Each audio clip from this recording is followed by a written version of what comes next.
사사기 13장 17장입니다. 6절부터 말씀 교독하도록 하겠습니다. 그때는 이스라엘의 왕이 없었으므로 사람마다 자기 소견에 옳은 대로 행하였더라.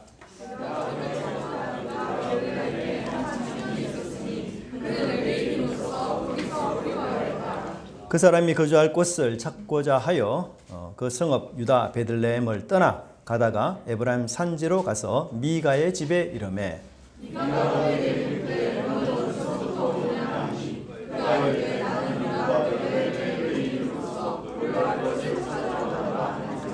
미가가 그에게 이르되 네가 나와 함께 거주하며 나를 위하여 아버지와 제사장이 되라. 내가 해마다 은 10과 의복 1벌과 먹을 것을 주리라 하므로 그 레위인이 들어갔더라.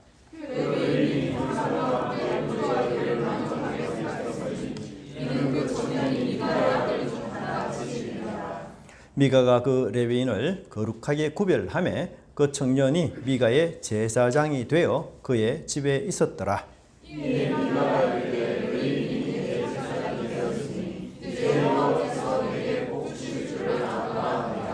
아멘. 네.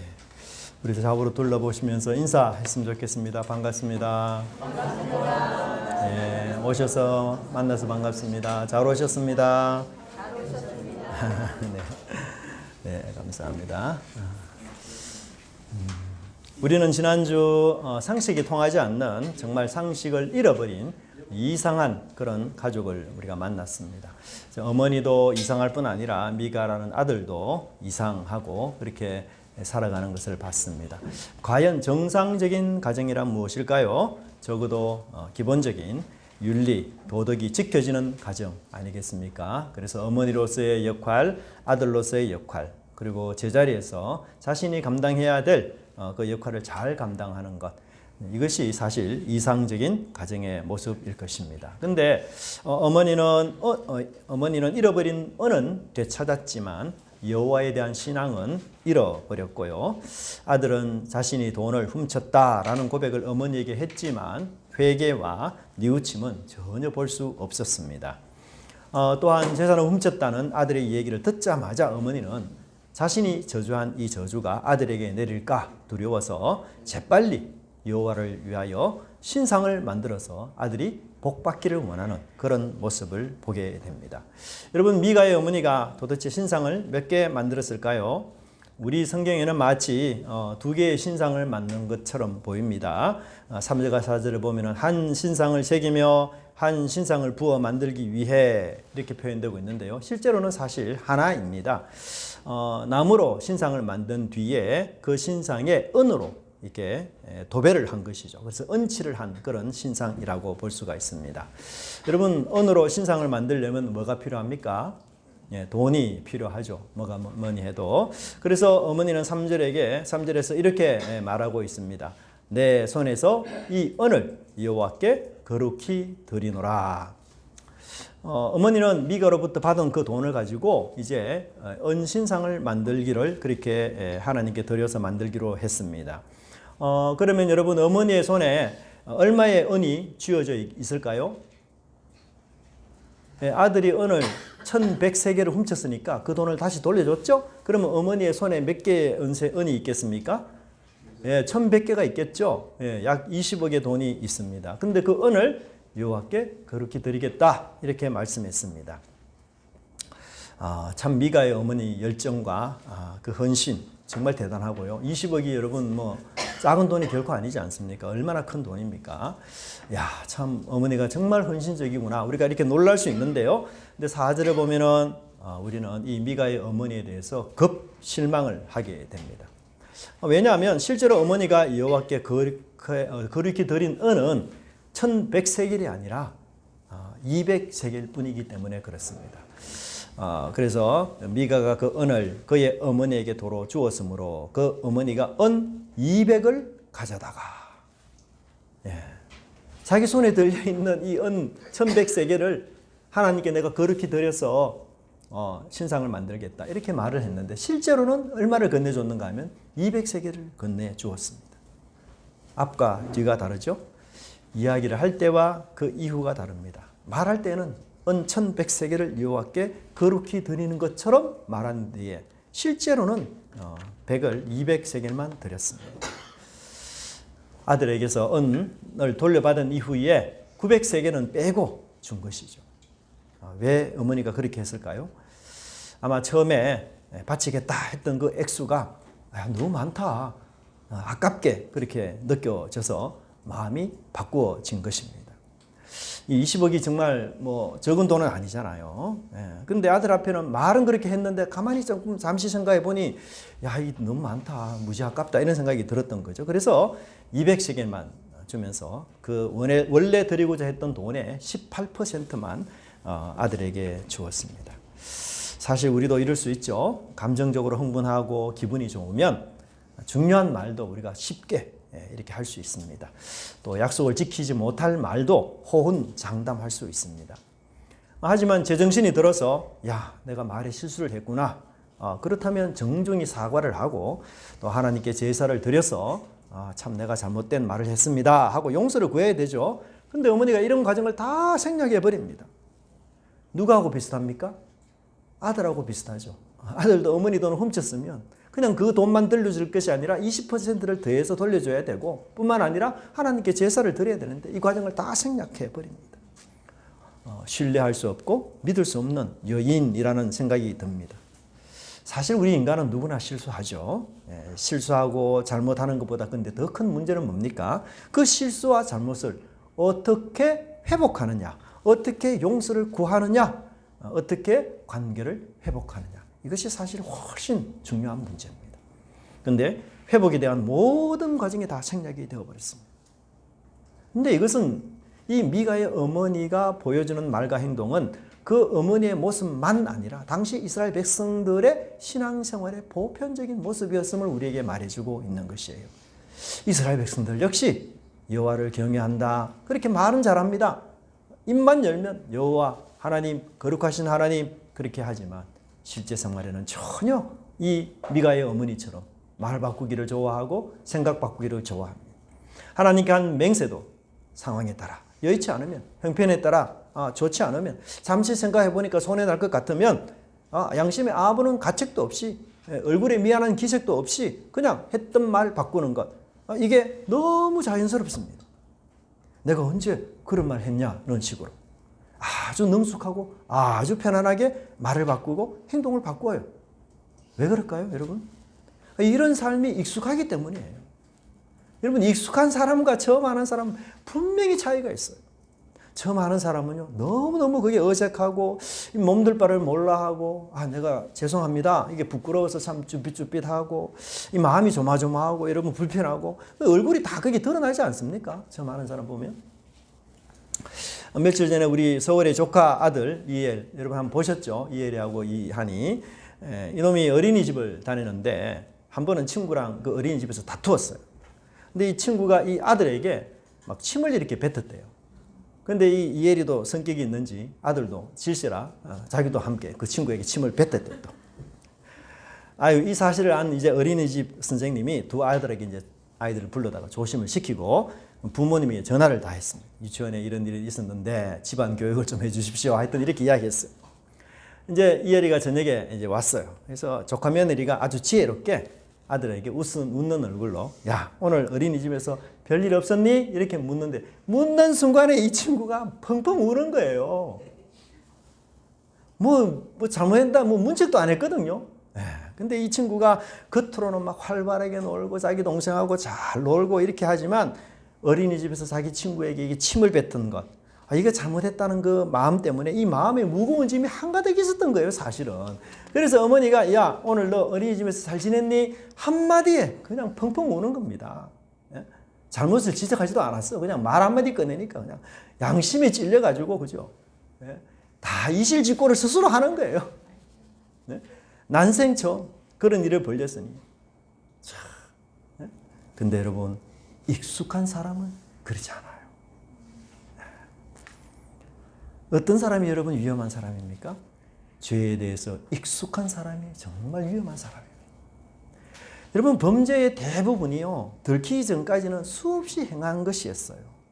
대부분의 범죄가 다 그렇습니다. 근데 대부분의 범죄자들이 잡히면 나 처음입니다. 천만에. 절대로 처음이 아니에요. 하나님은 우리를 새로운 피조물로 만드셨어요. 그 새로운 피조물의 여러분 증거가 뭘까요? 우리 마음이 새롭게 되는 것이에요. 그래서 죄에 대해서 굉장히 예민하도록 만드는 것이에요. 그래서 마치 내가 처음 죄를 짓는 것처럼 이런 죄를 지으니까 이게 너무 불편하고 조마조마하고 어색하고 정말 사람들한테 죄송하고 부끄럽고 그게 뭐예요? 우리 마음이 어린아이처럼 새롭게 되었다는 증거. 하지만 여러분 헌 마음은 그렇지 않아요. 오늘 본문에 나오는 미가의 어머니처럼 말과 행동을 바꾸는데 양심의 가책이 없어요. 너무 자연스럽습니다. 그게 일상이에요. 어떤 분이 신발로 선물을 받았어요. 너무너무 좋은 신발입니다. 값이 무려 50만 원 이상이나 하는 진짜 귀한 신발이고 정말 명품 신발이고 누구나 알아주는 그런 신발입니다. 여성들이 정말 한번 신고 싶은 그런 아주 이제 귀티 나는 그런 신발이에요. 그런데 결정적인 문제는 발의 치수가 안 맞는 거예요. 그런데도 그 귀하고 비싸고 명품이라고 그 신발을 신고 다니면 어떻게 되겠습니까? 예? 발이 그냥 아작이 나죠. 예. 발이 다 망가집니다. 결국은 사고가 나요. 여러분 죄는 우리 발 치수에 맞지 않는 명품 신발과 같은 거예요. 그 과감히 버려야 됩니다. 하나님의 백성에게 맞는 신발은 어떤 신발이에요? 거룩이라는 신발이에요. 날마다 새 마음을 갖고 우리는 살아가야 됩니다. 오늘의 나는 어제와 다르지 않습니다. 지금의 나는 일주일 전에 나와 크게 다르지 않아요. 물론 피부가 좀 노화되기도 하고 머리카락이 좀 빠지기도 그렇게 하겠지만 육신적으로는 여전히 과거의 나입니다. 그런데 여러분 영적으로는 전혀 아니에요. 영적으로는 어제의 나, 오늘의 나, 과거의 나, 지금의 나는 전혀 다른 존재입니다. 왜? 하나님께서 날마다 우리 마음을 새롭게 해 주시기 때문에 그런 거예요. 성령께서 우리 마음을 날마다 거룩하게 만들어 주시고 그래서 그 죄에 대하여 아주 예민하게 죄에 대하여 슬퍼하는 마음 그 마음을 하나님이 다시 우리에게 새롭게 회복시켜 주시고 그래서 새 마음을 우리에게 주셨기 때문인 것입니다. 여러분 이것이 우리 인생을 안전하게 만드는 길이에요. 이게 우리가 하나님 앞에서 복을 받는 길이라는 사실을 반드시 명심해야 하는 것입니다. 여러분 이제 5절 이후부터 어머니는 이 무대에서 사라집니다. 그의 아들 미가가 주인공으로 등장하는데요. 근데 이 미가는 어머니보다 더 추락하고 더 타락해요. 어머니의 돈까지 훔친 이 미가가 복을 받기 위해서는 무엇인들 못하겠습니까? 그래서 그는 마침내 우상 숭배의 대장이 되기로 결심을 합니다. 여호와 대신에 복을 선택하게 되면 이 신앙의 타락에는 끝이 없는 것이에요. 그래서 타락한 이 종교의 창시가가 된 미가를 보는데요. 5절에 보시면 미가가 신당이 있으므로 그가 에봇과 드라빔을 만들고 한 아들을 세워 그의 제사장으로 삼았더라 이렇게 말하고 있습니다. 여러분 미가는 이 신상만으로 어머니가 준 돈으로 신상을 만들었는데 이 신상만으로도 만족할 수 없어요. 그래서 부차적인 액세서리를 많이 만들고자 했습니다. 그것이 바로 에봇과 드라빔이었는데요. 여러분 에봇은 바로 이런 제사장이 입는 복장입니다. 특별히 가운데 있는 요 보석 12개의 보석이 에봇을 상징하는 것인데요. 여러분 이 에봇은 아무나 만들 수 있는 게 아니에요. 이스라엘 중에서도 하나뿐인 옷입니다. 이거는 대제사장이 대대로 물려받아서 입는 옷이에요. 소유할 수 있는 옷이 아니고 가질 수 있는 옷이 아닙니다. 근데 여러분 미가가 왜 이 에봇을 만들었을까요? 그것은 하나님의 뜻을 알고 싶어서는 거예요. 이 에봇에는 우림과 둠빔이라는 보석이 있는데 이 보석을 통해서 하나님의 뜻을 알 수가 있거든요. 그래서 미가는 이 제사장이 입어야 될 이 에봇을 우상 신상에게 은칠을 한 그 신상에게 입히고는 하나님의 뜻을 묻는 거예요. 어느 주식에 투자하면 돈을 많이 벌 수 있겠습니까? 어느 집으로 이사하면 제가 복을 받을 수 있겠습니까? 왼쪽입니까? 오른쪽입니까? 참 기가 찰 노릇입니다. 교회가 아니고 점집이고 무당입니다.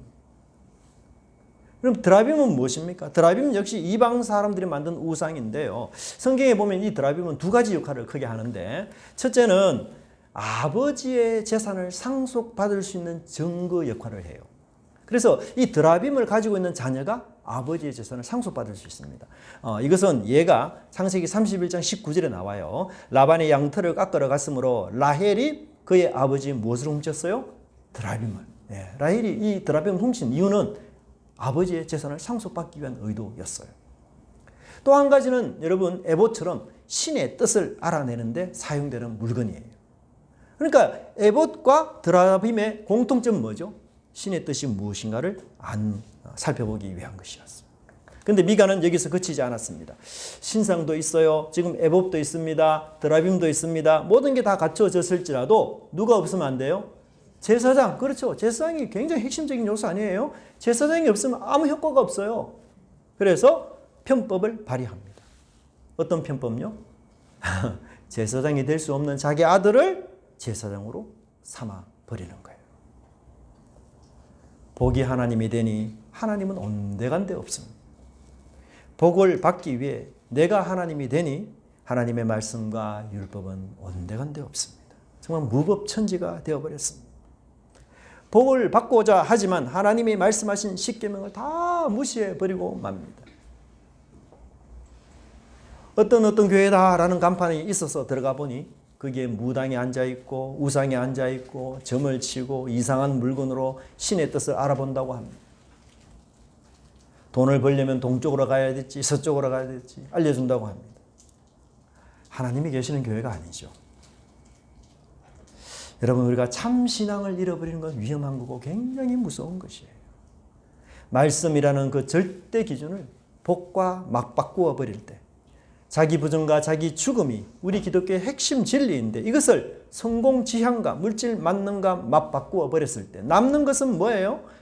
이기적이고 세속적이고 타락한 것, 그리고 실체가 아닌 가짜만 판을 치고 있는 것이에요. 여러분, 미가의 산당에는 온통 가짜 천지입니다. 사람부터 아들부터 가짜죠. 에봇부터 가짜예요. 다 가짜를 만들어 놓은 것이에요. 근데 그 가짜를 만들어 놓은 사람들이 다 가짜고 가짜가 진짜가 될 수가 없는 거죠. 그리고 그 가짜적인 사람들이 가짜 물건을 만들어 놓고 하나님을 섬긴다고 하니까 그 하나님은 진짜 하나님이겠습니까? 그 역시 가짜 하나님이에요. 가짜가 판을 치는 것이에요. 교회는 어떤 곳입니까? 진리가 외쳐지고 복음이 증거되고 하나님의 역사가 일어나는 곳이어야 합니다. 하나님이 주인되고 하나님의 말씀에 순종하는 그런 성도가 있는 곳, 그것이 바로 참 교회인 것입니다. 여러분, 이런 교회를 만들어가는 저와 여러분이 되기를 간절히 바랍니다. 세 번째는 한 라윈이 타락하게 됩니다. 사사시대에는 평신도만 타락하는 것이 아니라 제사장 그룹인 레위인들도 역시 타락했습니다. 여러분, 하나님께서는 이스라엘 12지파에게 그들이 살 수 있는 땅을 다 분배해 주셨어요. 근데 누구에게는 땅을 주지 않았어요? 레위인들에게는 땅을 주지 않았어요. 그럼 레위인들은 어떻게 살아야 됩니까? 이스라엘 영토 내에 48개의 성읍을 줬습니다. 그래서 그 48개의 성읍 안에서 레위인들이 살도록 하나님이 분산 정책을 썼어요. 그리고 여러분, 레위인들은 죽을 때까지 그 성읍을 떠나면 안 돼요. 이게 율법이에요. 아주 친지나 아는 분들이 돌아가셔서 급하게 출장을 가야 될 때가 있다. 그러면 출장을 가서 그 일을 다 보고 난 뒤에 다시 자기가 머물던 그 성읍으로 돌아와야 됩니다. 이것이 하나의 율법이에요. 그런데 여러분, 이 48개의 성읍을 이스라엘 12지파에 분배를 하면은 지파당 몇 개가 돌아가겠습니까? 3개씩 돌아가요. 3개씩. 예. 그래서 한 지파당 3개의 레위인들이 그 성읍에 머물러 살면서 하나님 말씀을 가르치기도 하고 상담하기도 하고 하나님의 뜻을 전하기도 하고 그런 역할을 했어요. 거리가 너무 멀면은 그런 신앙생활을 하기가 어렵고 불편하지 않습니까? 그래서 하나님께서 이렇게 지파당 3곳에 레위인들이 살 수 있는 성읍을 주셔서 이스라엘 백성들의 신앙이 유지될 수 있도록 하나님이 그렇게 한 것입니다. 그리고 또 한 지파는 이 3개의 성읍에 사는 레위인들에게 뭘 드립니까? 11조를 드려서 그들이 생활이 안정될 수 있도록 책임을 지도록 하나님이 그런 시스템을 만들었어요. 그래서 11조가 잘 공급이 되면 사실 레위인들은 떠돌이 할 생활을 필요가 전혀 없습니다.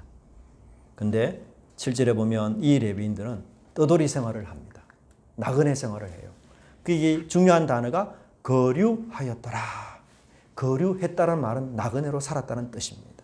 근데 여러분 7절부터 9절까지 거류했다, 거주했다는 말이 무려 3번이나 반복이 되고 있습니다. 그 말은 뭐예요? 그 당시 이스라엘 지파 사람들이 하나님께 11조를 제대로 내지 않았다.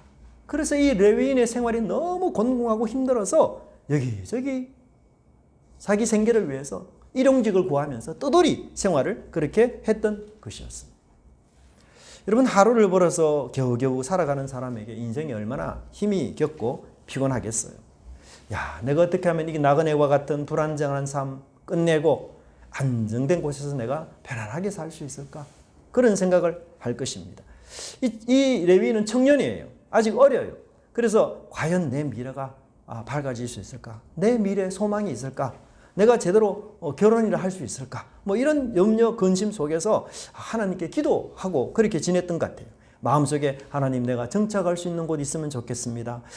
믿음과 신앙이 참 좋은 분을 만나가지고 내가 레위인이라는 이 가치를 인정해주고 그런 사람과 내가 좀 이렇게 경제적으로 안정되게 살았으면 좋겠습니다.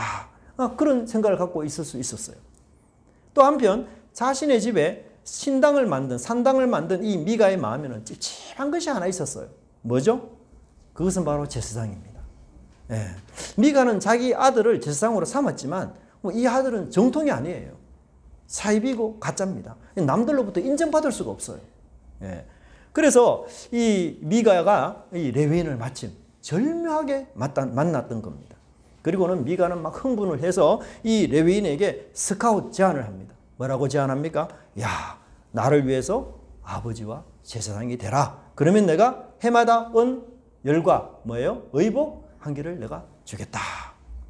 야, 이 레위인은 여러분 안정된 생활을 정말 원했거든요. 너무너무 반가운 사람 만난 거예요. 야, 하나님이 내 기도를 이렇게 응답해 주시더니 할렐루야 뭐 이러지 않겠어요? 또 미가라는 사람은 신당은 차렸지만 이 제사장이 이 사입이라서 이게 늘 마음이 찝찝하던 차에 어떻게 레위인을 또 만난 거예요? 떠돌이 생활하는 레위인을. 그러니까 어떻게 해요? 또 역시 기도 중에 만났으니까 할렐루야 하는 거예요. 미가는 이 레위인에게 봉급을 주겠다고 하는데 이 봉급이 10개인데요. 약 2천만 원 정도 되는 돈이에요. 그리고 의복 한 벌도 굉장히 비싼 겁니다. 야, 여러분 참 하루 벌어 하루 먹고 사는 인생에 정말 오늘은 이곳에 내일은 저곳에 오늘은 베들레헴 내일은 에브라임 산지 뭐 이렇게 생계가 막막한 이 사람에게 야, 안정된 직장에다가 거처까지 정말 꿀 직장이죠. 꿀 직장. 그리고 이 미가는 너무너무 레위인이 반가웠어요. 그래서 이 미가가 레위인을 어떻게 부릅니까? 나를 위해서 아버지와 제사장이 되라. 얼마나 극적인 제안이잖아요. 나를 위해서 아버지와 제사장이 되라. 이 아버지는 우두머리를 뜻하거든요. 그래서 남을 지도하며 권고하는 선생을 뜻해요. 그래서 보십시오. 거처도 제공해 주죠. 연봉도 충분히 주죠. 게다가 우리 집에 와서 아버지 역할을 하라. 이렇게 존경까지 해주니까 이 레위인은 뭐예요? 사실 운수 대통령이에요. 운수 대통령. 근데 여러분 어떻습니까? 이거는 불법적인 만남이요. 불륜의 만남이에요. 결코 할렐루야가 아닙니다. 말씀만이 아니라 말씀 밖에서의 만남이기 때문에 위험한 만남이에요. 서로의 이익이 맞아서 거래한 사업 관계로서의 만남입니다. 조건 대 조건의 만남이에요. 예를 들어 봅시다. 여러분 어떤 한 부인이 너무 외롭고 막 힘든 그런 어려운 상황에 빠져서 늘 기도하고 있는데 어느 날 백마를 탄 아주 미남이 자신을 막 위로해 주는 거예요. 할렐루야, 하나님께서 어떻게 내 기도를 다 들으시고 이렇게 미남의 남자를 나를 만나게 하셨어. 참 이렇게 나를 위로해 주냐.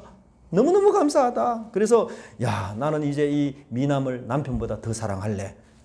말이 되는 얘기입니까? 그 미남은 사실 여러분 부인에게 다가와 위로한 이유는 그 부인이 가진 재산 때문이었어요. 이 남자는 실제로 철새와 같은 사람입니다. 그런데 여러분 미남은 돈이 필요했고 부인은 위로가 필요했어요. 서로의 요구가 지금 절묘하게 필요한 시점에 만났습니다. 그래서 이 두 사람의 만남이 환상적인 만남입니까? 견이와 직녀의 만남입니까? 전혀 아니에요. 부정해야 될 만남이요 피해야 될 만남인 것입니다. 미가와 레위인의 만남에 미가는 온갖 정성을 다합니다. 근데 여러분 참 우스운 건 뭔지 아세요? 미가가 레위인을 환영하면서 제사장으로 세웠잖아요.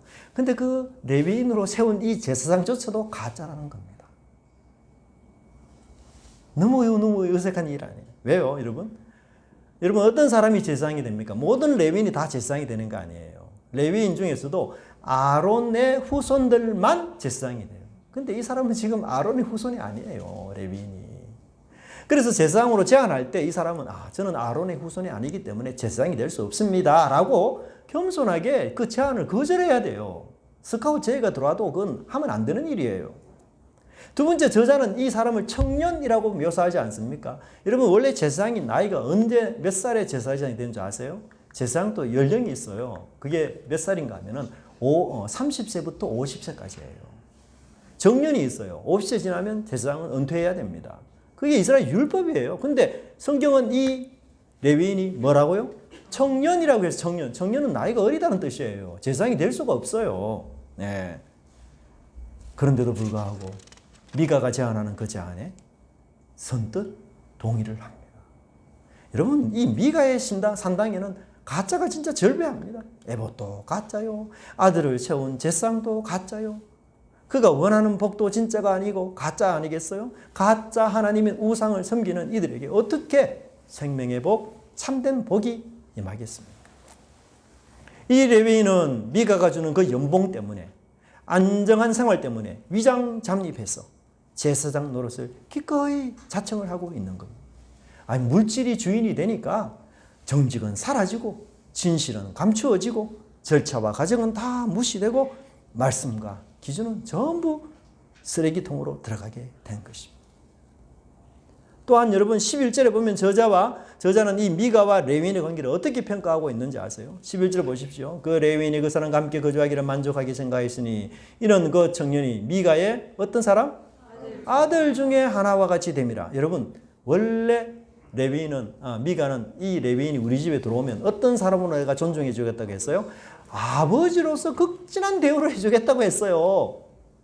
그런데 막상 그 죄악의 서명을 다 하고 그렇게 그 집에 들어와 보니 어떤 사람으로 전락했습니까? 아들로 전락하고 말았습니다. 아버지가 아니라 아들의 지위로 낮아졌어요. 여러분 이런 미가의 모습이 누구의 모습을 보는 듯 합니까? 어머니의 모습을 보는 듯 하잖아요. 천, 백을 하나님께 드리겠습니다. 이래놓고는 200을 주는 거예요. 미가도 내가 아버지로 당신을 존경하겠습니다 하고 난 뒤에 계약이 성립이 돼서 그 집에 사니까 이제 아들로서 다룹니다. 무슨 말이에요? 미가는 사장이고 오너예요. 그리고 제사장은 직원이고 일하는 점원입니다. 미가는 자신이 만든 이 산당의 주도권을 결코 레위 제사장에게 내어주지 않습니다. 말은 그럴듯하게 했지만 결국은 자신이 고용주이고 레위인은 피고용주에 불과한 것입니다. 미가는 돈으로 성직자를 고용한 사람이었습니다. 여러분 돈으로는 귀신도 부린다고 말하지 않습니까? 미가는 물질과 복을 우상을 사랑하는 사람이었고 그는 물질 만능사상에 빠졌던 사람이었습니다. 그래서 그는 더 많은 물질을 얻기 위해서 더 많은 복을 받기 위해서 심지어 하나님까지도 이용하고 종으로 부리는 완악한 마음을 가졌던 것이었습니다. 우리 시대가 타락했다는 것 무엇으로 말할 수 있을까요? 가장 거룩해야 될 레위인들이 돈으로 고용이 됩니다. 오직 하나님의 일에 전념해야 될 이 성직자들이 보수의 혈안이 되어서 철새처럼 떠돌아다닙니다. 돈의 유혹에 넘어가서는 안 될 타락한 이 세상에서 마지막 보루로 생각되는 이 성직자마저도 물질의 종이 되어 살아간다면 정말 우리 시대의 희망은 어디에서 우리가 볼 수 있겠습니까? 비록 하루 벌어 하루 먹는 팍팍한 삶을 산다 할지라도 또한 보수가 비록 작다 할지라도 하나님이 주신 그 사명을 기쁜 마음으로 순종하며 섬기며 살아가는 정직한 성직자들이 우리 사회에 많아져야 할 것이 아니겠습니까? 물질의 노예가 된 레위인은 미가의 산당이 자신이 누워야 할 자리인지 분별하지도 못하는 어리석은 자였던 것입니다. 레위인은 물질을 위해 자신의 영적 양심을 팔아먹은 사람이었습니다. 그는 안정된 직장을 선택했을지는 몰라도 불안정한 영적 삶을 앞으로 살아야만 했습니다. 하나님이 싫어하고 미워하는 길을 가게 되었습니다. 그는 우상을 선택했기 때문에 이제 하나님을 버리고 포기한 사람이 되고 말았습니다. 여호와의 신앙을 가장한 이 우상 숭배는 사사 시대에만 있었던 것이 결코 아닙니다.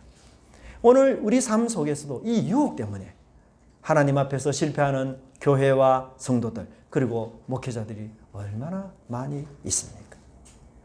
어떻게 하든지 복을 받으려는 미가와 어떻게 하든지 안정된 삶에 성공하려는 레위인의 모습 속에서 우리의 자화상은 보이지 않습니까? 진짜가 가짜가 진짜를 대신하는 시대 속에 우리가 살고 있습니다.